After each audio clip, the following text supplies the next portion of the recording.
Welcome to Flosstube and Variety Show number 174. Today is Tuesday, October 28th, I think. 28th, yes. Tuesday. I mean, I'm all discombobulated. And I'm Emily Williams in Chapel Hill, North Carolina. I'm not in doubt about that. As those of you who watch my videos in order to see what the weather is outside, you can see it's cloudy today, it's rainy, it's around 9:30 in the morning. It feels like it's lunchtime or later because I just got back from the UK on Saturday afternoon, so who knows what time it really is. And they change times on Sunday, so it's different. I think it's 6 hours different right now. Or maybe it's 4 hours different. It's different. Anyway, thank you so much for watching. Some of you may be new to my channel because I met you at the Mrs. Parkman's Academy of Needlework event in Swindon 2 weekends ago. Thank you so much for joining me. I hope you'll find something interesting. I'm going to talk about that event today, and my normal floss tube has more cross stitch in it usually than this one probably will. And who knows, I may be completely discombobulated today because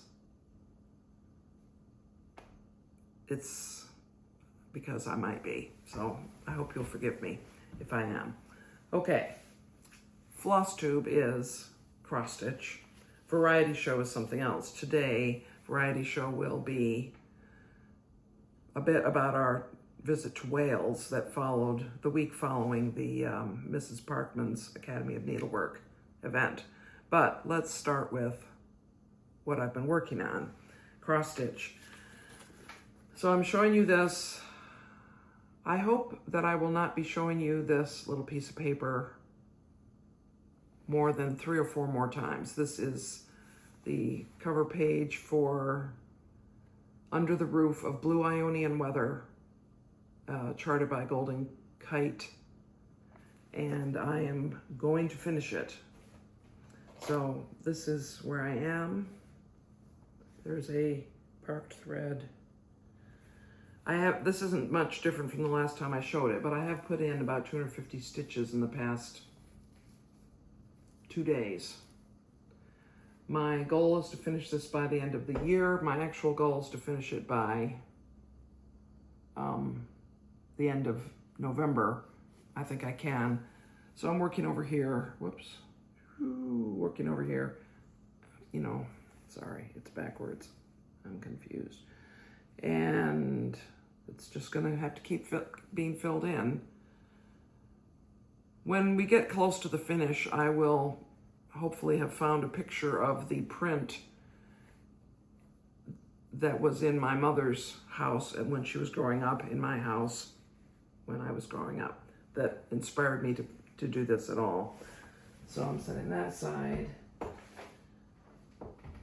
I'm going to talk about the event, the Mrs. Parkman's event, and in the course of doing that, I'll show you Hannah Green.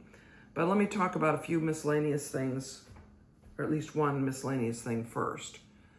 And that is that one of the things Leslie brought me when she came down before our trip was the chart for Jane Boyer 1831, which you'll remember I was stitching. I charted this from the antique and was stitching it toward the beginning of the year. And I just am so happy with how this came out. The sampler is held in the Leroy Historical Society, and you can get a copy of this chart. I don't know the price, maybe $15 possibly. If you go to the Jello Museum's gift shop website, that is how it's being sold. The Jello Museum is part of the Leroy Historical Society because Leroy is the place that Jello was invented.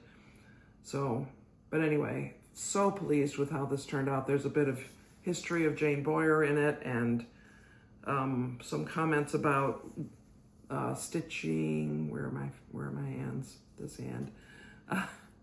Stitching these miscellaneous things here instead of what was in the chart, which was left over from previous stitching.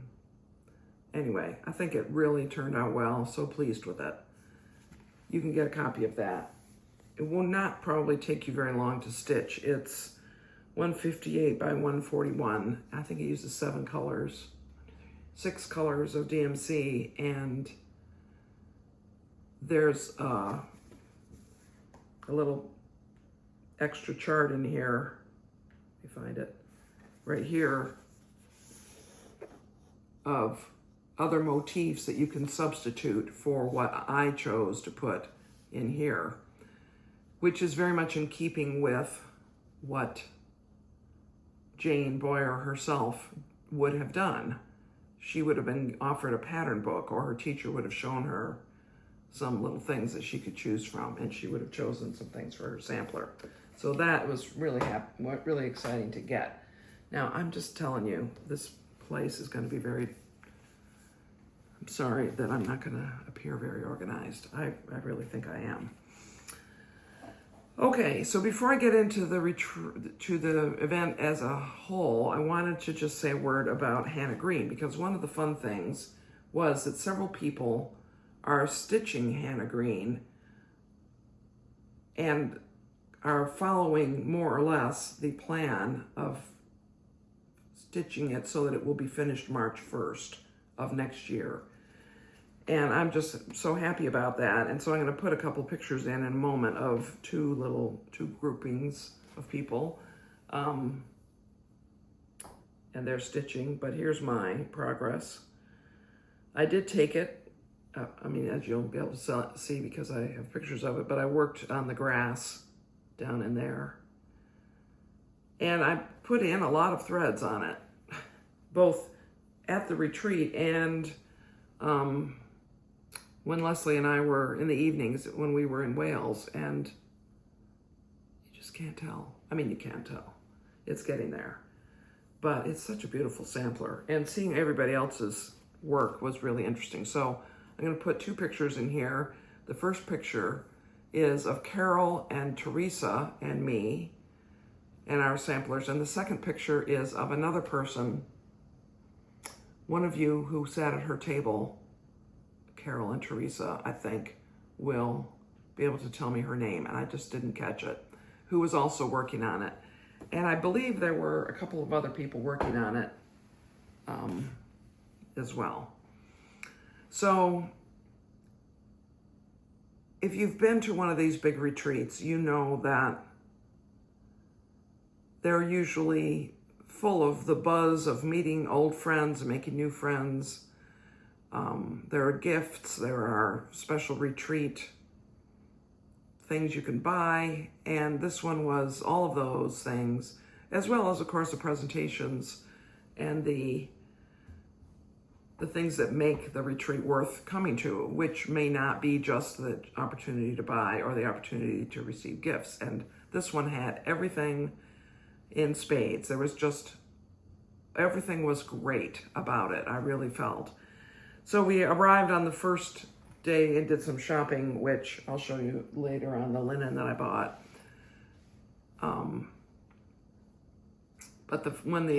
And we had the pre-classes, which I'll show you that in a moment as well. But when we first sat down for the retreat, at the table was a canvas tote bag draped over the table, which is branded on both sides, and it has a zipper, and it has a little zipper pocket on the inside. Very useful type of tote bag. And I used it back to carry things back and forth from the retreat room to the hotel room all the time. And under it was a Winterberry box. I never imagined I would have one of these, because it seemed, I just put everything in a little zipper pouch or something to go from one place to another. But here they were. This is a unique color. That is, this color was commissioned by Nicola and Sue, who organized the retreat, and the inside of it is this sort of mint green color. And you can see some of the things that were part of the retreat goodies in there. There's a tape measure and needles and some linen thread for our project and floss drops. And in this little Whitterberry snap pouch are some things that are to be used for part of our project. I put the needles on a piece of linen because they were in a little paper folder, which was very typical of Victorian time. And in fact, that's how needles are sold now. But I was afraid they'd all get lost. And of course, this tray comes out and it's pretty tight fitting. But down here, if I can get it out, it gets easier to come in and out, it comes out. Down here is, there was a little collectible thimble is the word with the retreat. And then I put down here my little project that I did for the Ray Niles class. And we made this into a little pocket to hold a corner gauge, which of course I used the corner gauge later in the weekend when we got started on our project. So anyway, that was good. And this pocket, she gave us a finishing technique, which I used, hand sewing. But I'm going to probably redo this a little bit just to make it a little bit tidier. But this, I showed you this before when I was stitching it. It's such a cute little dog house and flower. And what I did was I bought the sampler that this was from. Sorry about rattling. Susan at our table was very funny about that. But here is the sampler, Mary Jennings, 1825, from which these elements came. And it's very nice. So I bought that. The verse says, "Friendship, tell me, ye knowing and discerning few, where I may find a friend both firm and true, who dares stand by me when in deep distress, and then his love and friendship most express." That's very nice. And I believe that the verse is actually referring to Jesus, but of course it refers to the characteristics of a faithful human friend as well. So anyway, that's a really nice sampler. I felt like I could safely undertake this because there's a lot of empty space and it doesn't have a full border, so it isn't going to take forever. Will this be a 2026 project? Maybe. Maybe. It's very pretty. So anyway, that was this box. We kept being astonished by the box, really. I don't think any of us got over it. It was such a great gift. And I had not imagined that I would want one, which is why I hadn't bought one, really. But I can really tell that it would be fun to decorate it and, to put things in it that are special in some way. Speaking of special in some way, I'll say that this counting pin was from Carol. Isn't that great? Such a beautiful fall counting pin. I don't have any in orange. And this tiny, teeny, tiny little tomato was from Roxy. I cannot get over that. The cutest thing, or maybe it's an apple, given the way the leaves are. But whatever it is absolutely adorable. So they're right now, they're both in there. We also, when we opened it, in there was the fabric for our project and the thread, which is a Verosoie 295, a beautiful red color. And here's a tape measure, very nice. Floss drops, each one of them has a different cute little girl on it. We were given our school badge, I guess that's what it's called. Apparently school badges are a big thing in the UK. So this is a, this is a little badge, a pin. It says Mrs. Parkman's Academy of Needlework, and I noticed that the teachers had a prefect on their badge, so that was funny. So, what was our project? Here. There was so many interesting talks, and I'm not going to do it all justice. There are some, so Nicola herself has just put out a video going through everything, and if you want to know it more in detail, then you should watch her video. But I'm just going to give you sort of the highlights from my point of view, and sorry for all the shifting around of things, but I have more things out here than I usually do. So, what do we have going? We were presented with this. The setting was a Victorian classroom where the needlework standards and national needlework standards were being taught. And we learned how to, we learned from the student Maud Newman, who was the monitor. Now you see this says 1893. And this is a facsimile of her stitching specimen book. And what this includes is, it says sample of stitches done to standard. And this is how needlework was taught, not just embroidery, but practical needlework, sewing kinds of needlework. And so she talks here, first row, hemming. This is a slanting stitch, the needle pointing over the left thumb towards the same length and distance. And all of these pages are a facsimile from her actual book. And then this was the project that we were going to do, this little sampler. And the sampler, each line in the sampler, the stitches are described by Maud in this book. And then there are other pages in her specimen book that show other skills that she learned, types of darning of knitted garments, how to stitch certain things, how to make a small child's dress, and how to make use of the stitches that were in the sampler to do certain things about it, certain kinds of darning. And I have not read this whole thing. Interestingly and thankfully, Maud's handwriting is quite clear, so I think it will be possible to read her own handwriting.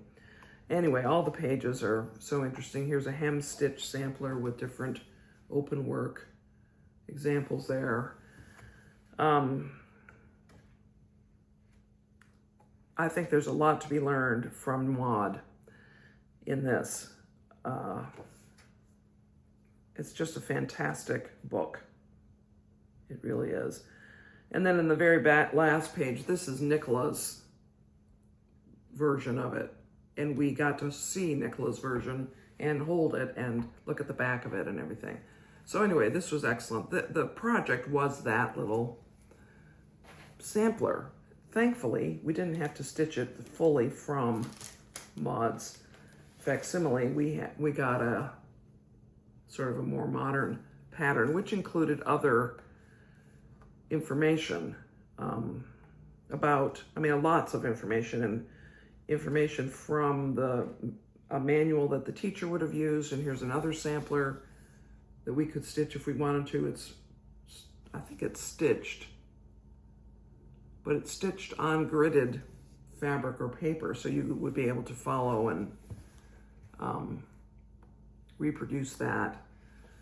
And then the chart itself is here, which if you want to see it, you should look at it on Nicola's video because she shows it. And there's also a darning chart and more information from the teacher's manual about how things are done. Just a fascinating resource. And of course we got started on stitching, and here is my start. There's random threads sitting around, sorry.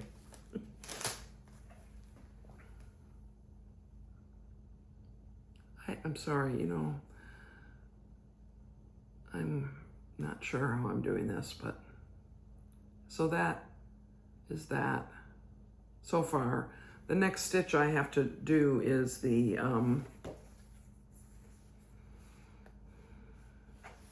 I think it's called a fly stitch, which is starting in here. There's a single fly, the double fly, and the triple fly with knots. And then there's some other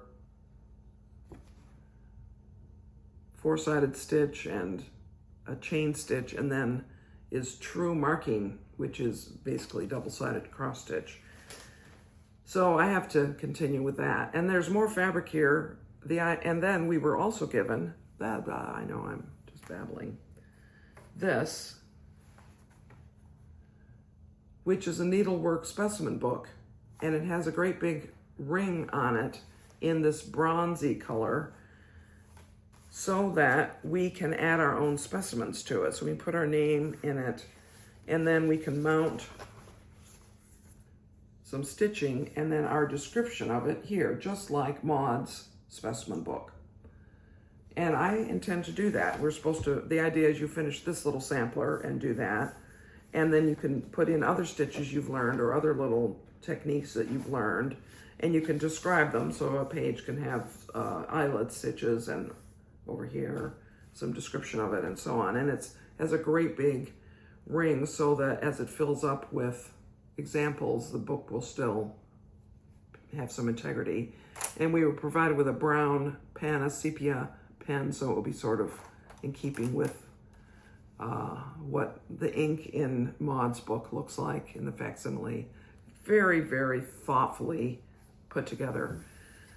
And we learned so much from Nicola and from other people about, other presenters, about how schools were run in the Victorian era. Maud is from 1893, but the standards, stitching standards that were taught farther earlier than that as well.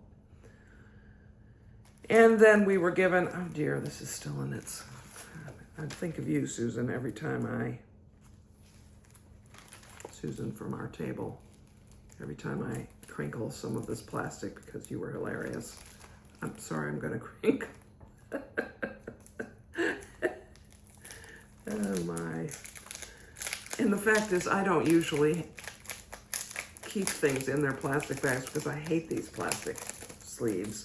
So I'm gonna pitch it as soon as this video is over. So you will never have to listen to the crinkling of this particular chart again. Get it out of here, wow.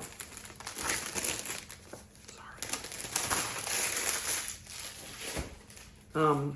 We were given this chart. This was the sampler release of the event.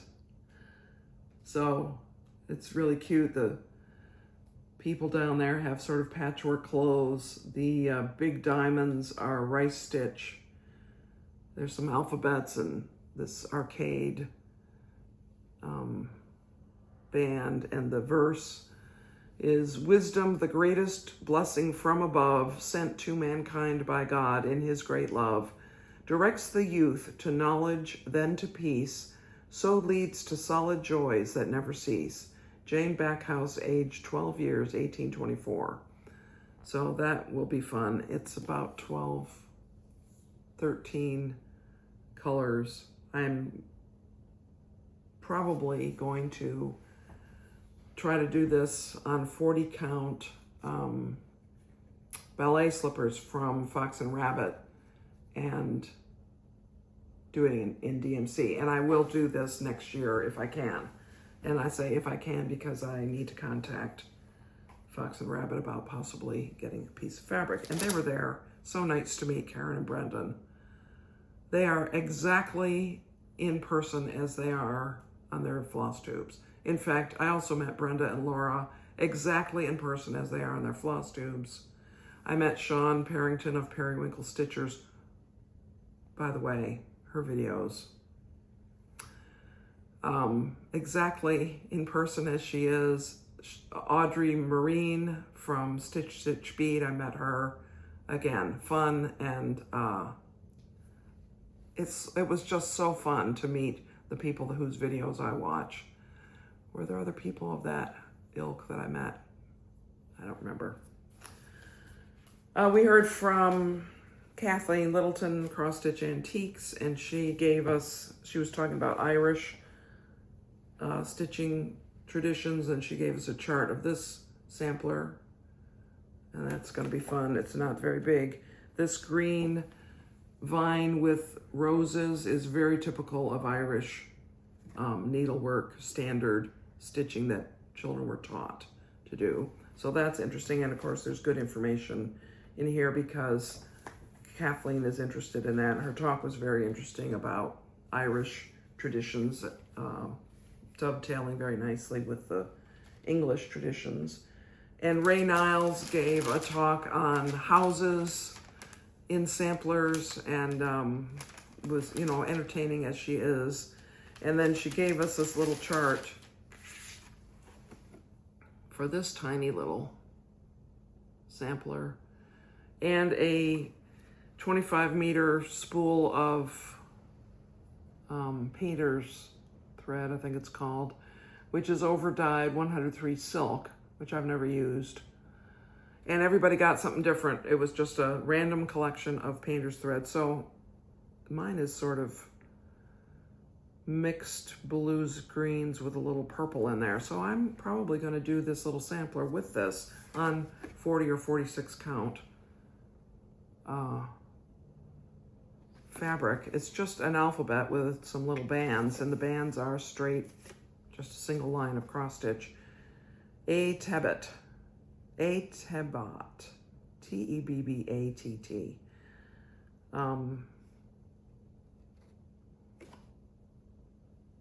There's no date. Oh yes, 1882. So I'm going to do that. Maybe I'll do it on 56 count. It would be tiny. It's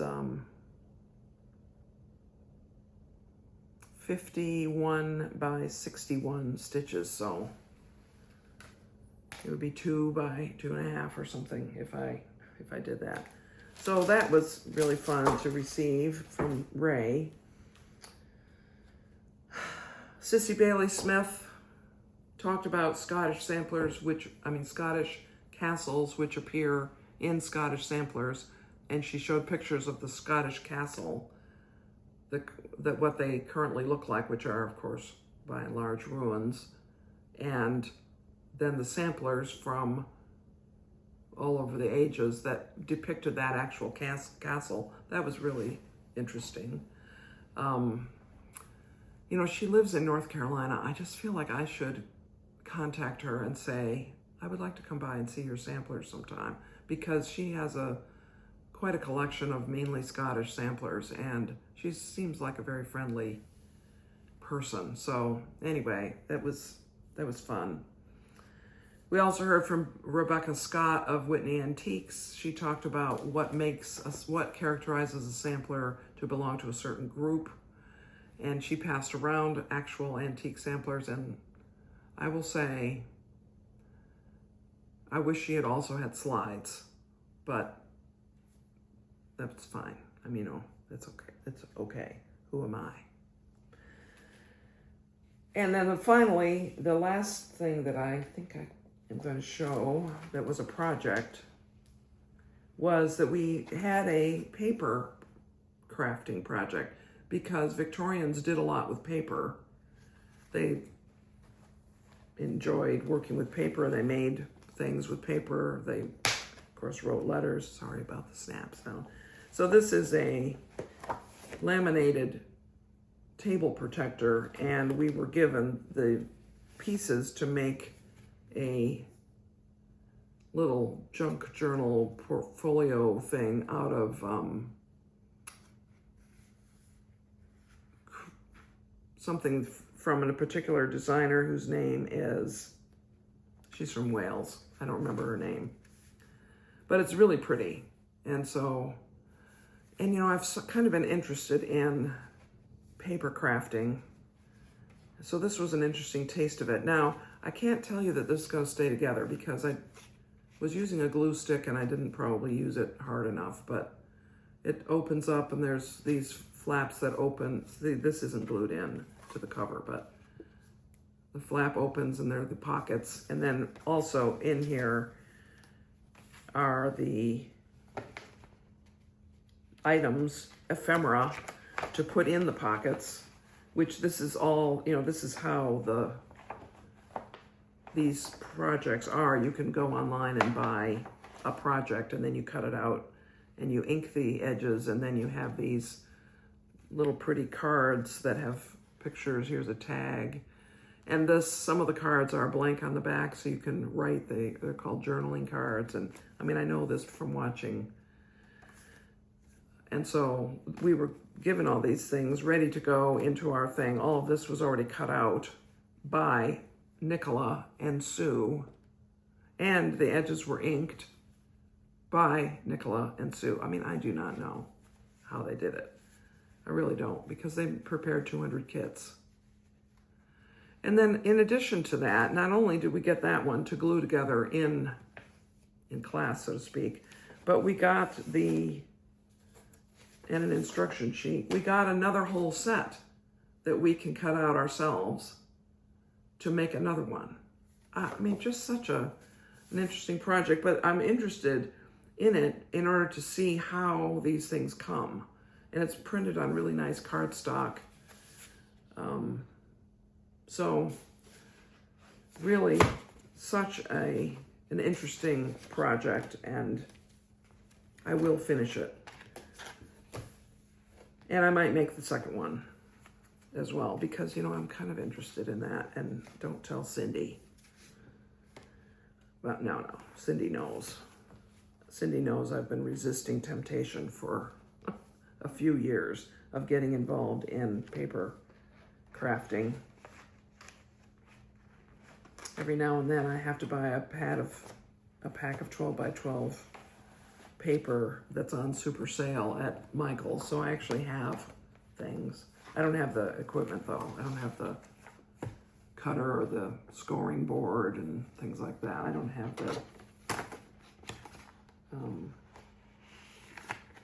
I don't have it all. And I have not so far done anything about it. Tom Studs, the Snaps, the photographer aboard the Britannia, who gave an after-dinner speech last year, gave an after-dinner speech to us this year. Very entertaining, very interesting. The Britannia being Queen Elizabeth's yacht. Very fun to learn about that whole part of British culture. He's a good speaker, and it was great. Oh yes, let me show you the Jane Greenough project. So we were given this folder by her, which includes the instructions for how, no problem, for how to finish this thing. And you see I'm making progress. I have begun to do the hem stitching. Do not examine that too closely. In fact, let's put it way back. We were taught about how to do a nice mitered corner and how to pull the thread and what to do next. And there's a little QR code that takes us to a video that shows us how to do it. We had a piece of 25 count linen to practice a couple of techniques on that she taught. It was very well done, and of course she's an entertaining person. She has funny stories. Oh, and here's the most useful thing. This was the essential thing that we got, which is this double-sided piece of paper that shows how the thing is supposed to be folded. Now, I'm not actually sure mine is folded correctly right here. Yeah, I think it is. But at least I have some more idea, and then I'll look at that video and probably be able to work it out. Yeah. Anyway, it's clearer than it was. But the first step is to do all the hem stitching. So I have it all I have the thread pulled, I have all the creases made, and I've done all but this much of this one side. So I have this much to do, and then it will be all stitched. Then the next step will be to put this, which lines the inside of the front pocket, which goes here, maybe. I think it goes here. Again, I can figure it out by looking at that folded piece of paper. So I'll put that in there, and then I will cut my pieces of silk to line the parts that are supposed to be lined. And then I'll study that folded piece of paper and be sure that I know what parts get sewn up along the edges to become pockets. So anyway, that was fun and interesting. And Jane Greenough had written a book about her life, basically. And it was available there. I had pre-ordered it, so mine is inscribed to me, Following a Thread, which apparently is a very entertaining read, and I'm looking forward to reading it. She said, I'm thinking of doing an audiobook, reading it herself. I said, that would be great, because her delivery is really funny. She's a funny person, and kind of, she's a tell it like it is kind of person, and possibly slightly coarse. But anyway, that's all right. So I also wanted to show you some of the beautiful table gifts that I received, and to show you the linen that I bought. So let's talk about table gifts. So first of all, my table gifts I didn't show you ever before. And I don't have one of them because I gave them away, but I have one of the prototypes, which is this little folder.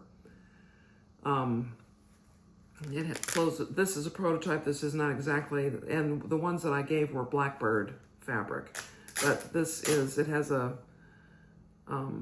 Velcro close, and it opens up into this little sort of tray.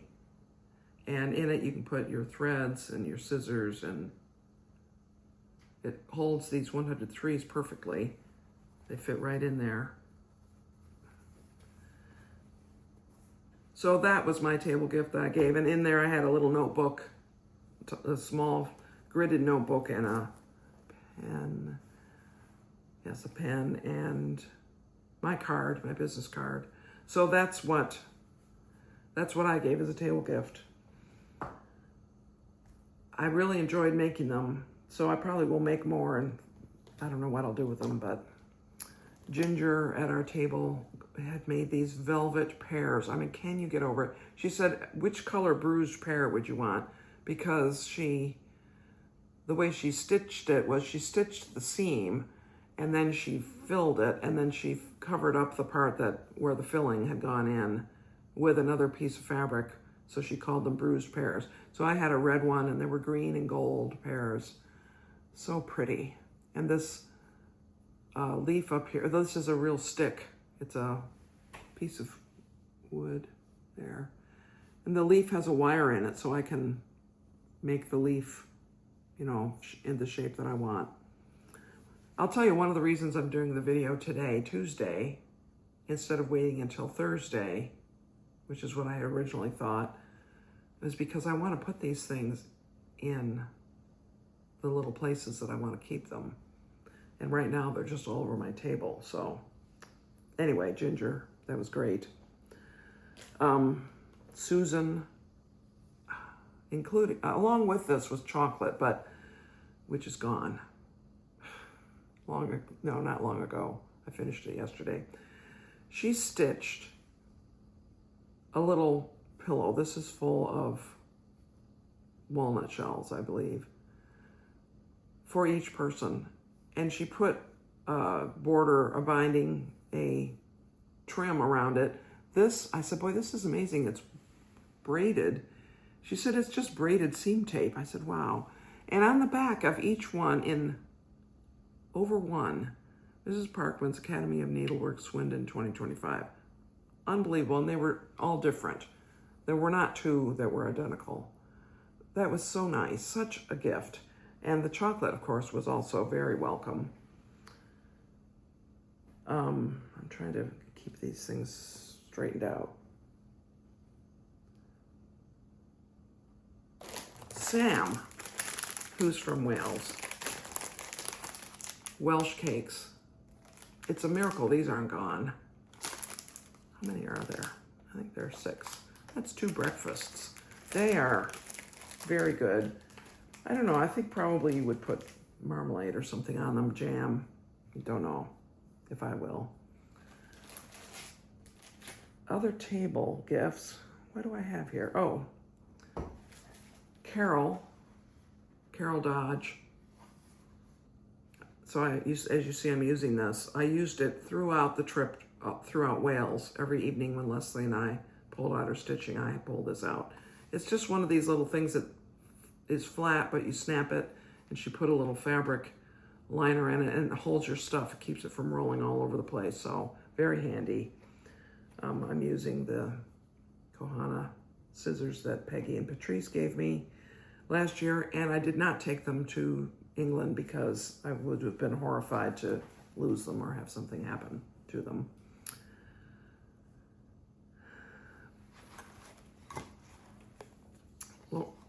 Lorna gave this very nice collection of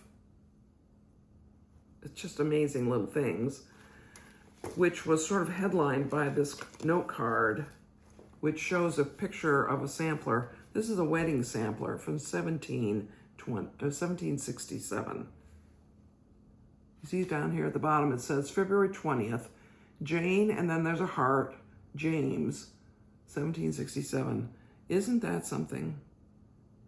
And I totally take back all of my disbelief about blue and brown being sampler colors, Leslie. Totally take it back because clearly that's what this is.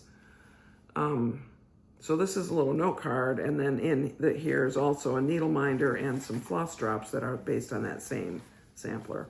Also in here was this little shopping bag, which we took to Wales and made great use of. Some thread conditioner, a little felted red heart, which also is going to go in one of my little display things now that I've shown it to you. And this darling little bottle. I mean, if it were just the bottle, it'd be cute. But there are antique buttons in here that you can use for finishing. And one of these fuzzy deals that people use to take the thread remains off of their cloth, their linen when they have had to frog, which, since I never have to frog, don't know what I'll do with that. Haha. So anyway, that was great. Very thoughtful. From Roxy, this is one of those silicone things that's waterproof, and she had in here some candy and a Band-Aid. Very apt. Nobody needed it that I know of, but that's just a very handy little thing. I mean, you could put anything in there you didn't want to get damaged, or just anything. Very handy. It's, quite sealed. Now, from not our table, I feel like I'm forgetting something. I tried to leave everything. Oh, I am totally forgetting something. Leslie. A little cute zipper thing, which they are so useful, and a chart that she designed based on the Jane Boyer sampler. It says Stitching Sisterhood, and she included the floss and the chenille and some buttons and a little one of those light bulb safety pins to finish it with. So, and that will be a quick and fun thing to stitch. These are colors from Jane Boyer. Very nice. She says what she used as backing, but I will use something else. And I don't know, I imagine this is that her model was stitched on vintage country mocha, yes. So I have vintage country mocha in 40 count. I probably stitch it on that, but anyway, so nice. Somebody else just dropped on everybody's table a little chart. That's cute. It's a bird and it says friendship, and I don't know what kind of bird it is. You can sort of guess that. Let's see, it has black, blueberry, fuchsia, dusty rose, green, gray, antique blue, and antique violet. So maybe it's a blackbird. Anyway, that's nice. Another person, this is quite interesting, gave to, as far as I know, to everyone, because she wasn't at our table, so it wasn't a table gift, but her business card and this scissor fob, and on the bottom of the scissor fob there, this is a penny from the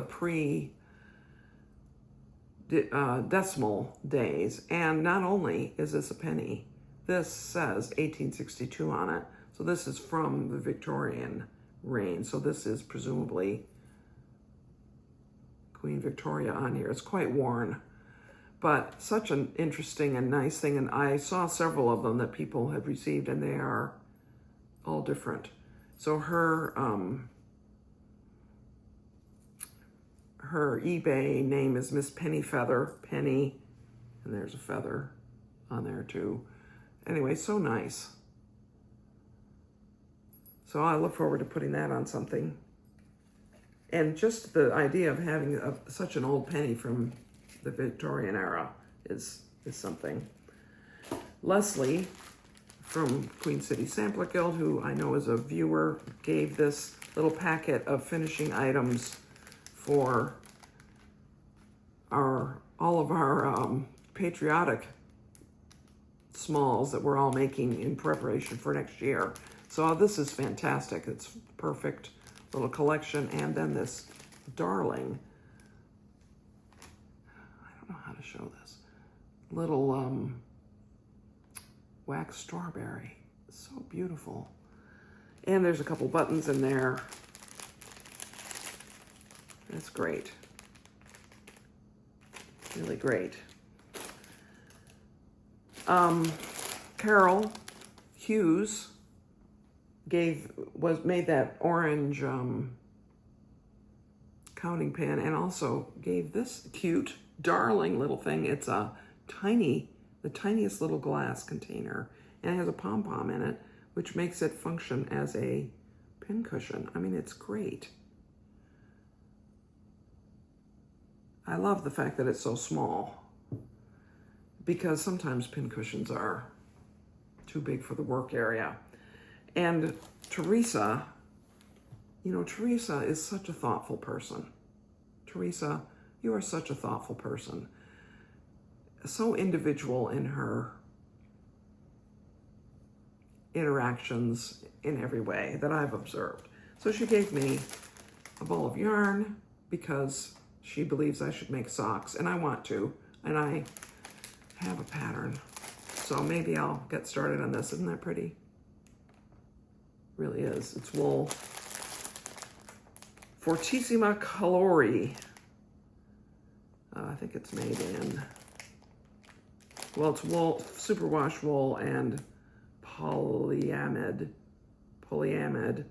which is good because it's, maybe it's from Greece. Oh, I don't know. It has a lot of languages on it. And this game, because she has noted that I like games. I know probably that's a surprise to all of you. The Royal Game of from the British Museum. I haven't opened it yet. I thought maybe Leslie and I would play it in Wales, but A, I couldn't fit it in my small bag that I had to take to Wales, and B, we had no brain power to learn a new game after we drank from the fire hose and all the things we saw in Wales. And I think last but not least, from the stitching part of the weekend, of the time, was the smalls exchange. So remember I made that little bag, little button bag or thimble bag or whatever it was called, of the blackbird design.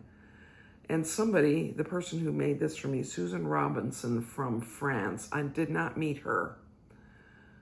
It's hard for me to imagine that she would be watching this Flosstube, but if she is, thank you so much. This darling little, this is Shepherd's Bush, I'm pretty sure, the designer. It has a bird with a heart-shaped button there. That's Shepherd's Bush, typical. And the flower and the tiny sheep. As Leslie said, who could imagine that 5 stitches and a couple of straight lines will make a sheep? And it sure does. This beautiful silk ribbon, and the edge is beaded. Come on, where am I showing this? The edge is beaded. Can you see the purple beads? I mean, it's just beautiful. My home. I have never seen up close a shepherd's bush design, and seeing this up close, I can definitely see that they are fun to stitch and very beautiful. Yeah, very, very nice.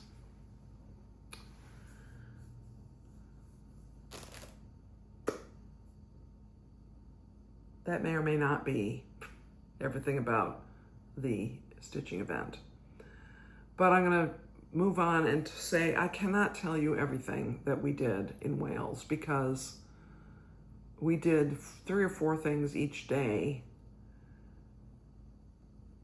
And I'm going to put a bunch of pictures in at the end, I think. Boy, this video is getting getting long. You're getting ancient while you watch it. Anyway, we had a wonderful time in Wales. We had every kind of weather except snow. We had at least 2 kinds of weather at a time. Sometimes it was rain and sunshine. We had some beautiful rainbows. Wind and blusteriness, and the sea was high and very exciting from that standpoint. We saw 4 castles, I think. We went to all 3 of the national parks that are in Wales, in particular Snowdonia. We had a beautiful day for that, thankfully, and so we had some beautiful views. And while I'm talking, I'm sticking some pictures in, which is another reason I'm recording on Tuesday, because it'll take some time to pull all that together. One of the most interesting things we saw was the Big Pit coal mining museum. And let me find that. Remember that I was reading this book, How Green Was My Valley, by Richard Llewellyn. And this book is set in the late 19th century, early 20th century, in the coal mining region of Wales. And it was so fascinating to be in the mine. We went down into the mine, we walked, we ducked, we wore helmets with the lights, and we had the packs around our waists, which included the battery and what's called the rescue box or something, which was a way to breathe through a filter that would filter out some noxious gases, should there be any. And because it's an actual coal mine, just because it isn't currently being worked doesn't mean that the earth is not potentially giving off noxious gases. So we had to have that. It was part of the safety protocol. We were not allowed to take our cell phones down into the mine because sparks of any sort, no smoking, no vaping, no anything like that, any spark could ignite gas that might be present in the mine. And this particular part of Wales, one of the reasons that it was mined for so long is because it had the very highest quality of coal. And so we held pieces of coal, and we saw the walls of the mine. You could see the coal glittering in the light of our little headlamps. And to learn about the conditions of the men, women, and children who worked in the mines. Just astonishing. And ponies. It was very, very interesting. It was one of the best tours that I can remember ever taking. At one point, we all turned off our lights, and that was true darkness. The only other time I've experienced that was at Mammoth Cave National Park. In one of those tours, we all turned off our lights. Darkness.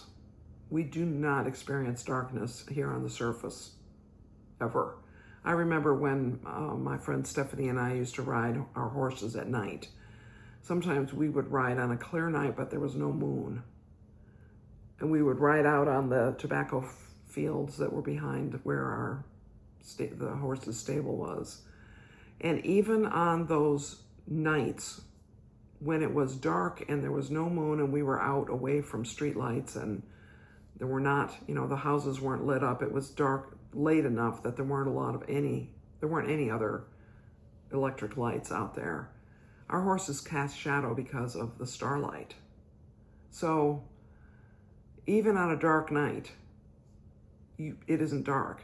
If it's cloudy and you're anywhere near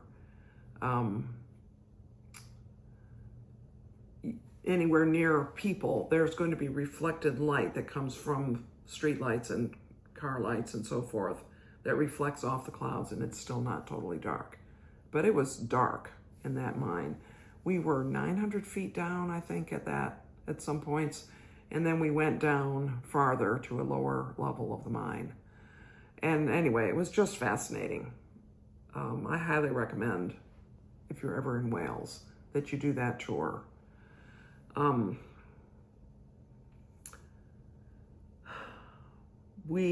As I say, we went to a few castles.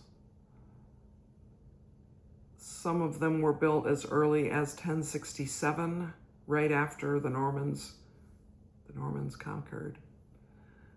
I think that was the historical moment. There was a certain amount of hearing and so much information that I couldn't always get it. But anyway, it was all so interesting. These castles are in ruins that we saw. We didn't see any living castles, any inhabited castles. One of the days, Pembroke Castle, which is the best preserved of the ancient castles, and I think it was built more recently, like maybe in the 1100s. It was very windy. A storm had been passing through. It was very windy. It was not warm at all. It was probably 50 degrees and very windy. It was so cold. And the guide was excellent. And she said, so now we're going to go into this room over here, which has walls. So we went in there and I thought, oh good, that will break the wind. Well, no, because the doorways have no doors in them and there's no ceiling. There's no roof. So this is the thing about a ruined castle. You're outdoors. But it was all so interesting. And the beauty of the coastline and the ocean, the sea, it was the Irish Sea that we were looking out over in Aberystwyth and in Tenby, where we stayed. We visited Harlech Castle, which is the site of the longest siege in the UK, almost 8 years. That was very interesting. You can look it up, Harlech, I think. You can look up about the siege. I'm not going to tell you the details of it because I've been on this video almost an hour. Our tour guide was excellent. We went on Go Tours UK. This was a 5-day tour. We left from London in the morning on Monday, and we got back late afternoon on Friday. Accommodations were fine. The bus was comfortable. There were only 5 of us on the tour, which is good. It was good for us because it meant we could keep shifting seats around, sit wherever we wanted in the little bus. But anyway. And then finally, the last thing was at the Friday evening of our last evening in London, we met up with Mark Goodliffe, whom I've mentioned before. Cracking the Cryptic is the YouTube channel that's mostly about Sudoku. That's mostly my connection with that channel. And also Cryptic Crosswords. Well, Mark was 2 weeks after winning the Times, that is the London Times, Cryptic Crossword Championship for the 14th time. And he is just he is very, very, very intelligent and such an interesting person to talk to. We had a great conversation. He says, I don't have a present for you, but I was going to throw this away. I was going to put this in the bin. And I thought, well, maybe you would like to look at it and then you should put it in the bin. Well, this is his constructing of Sudoku puzzles. Some of the Sudoku puzzles I know about, that is, I have solved, or they've been part of apps that I have. And so it's sort of showing his methods, and very interesting, the pages that I have really looked at. And it stretches pretty far back in some cases, and some of it's fairly current. So it's a tablet that he made considerable use of. And I'm glad that he didn't throw it in the bin without letting me look at it. So there's that. That was fun. And our flights were fine. By the way, I strongly recommend premium economy. It is much, much more comfortable than economy. It is more expensive, but it's definitely worth it. There's going to be another Mrs. Parkman's Academy of Needlework in Swindon in 2027.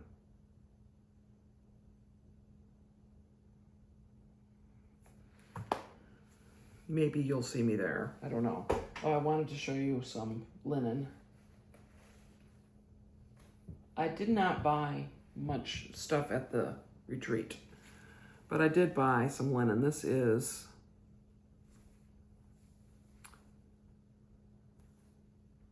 I think this is 36 count something by Tabby Cat, not labeled. This is 36 count Black Swan by Fox and Rabbit, and this I bought to do a particular sampler from the All Things Bright and Beautiful box. This is from Swan Bay. This is a half yard of Eleanor's Ivory. It's a really nice pale color. And then I got 2 pieces of 18 or 20 count Aida from Swan Bay. This is called Wentworth Sage, aptly named, and this is called Pemberley. It's a nice goldish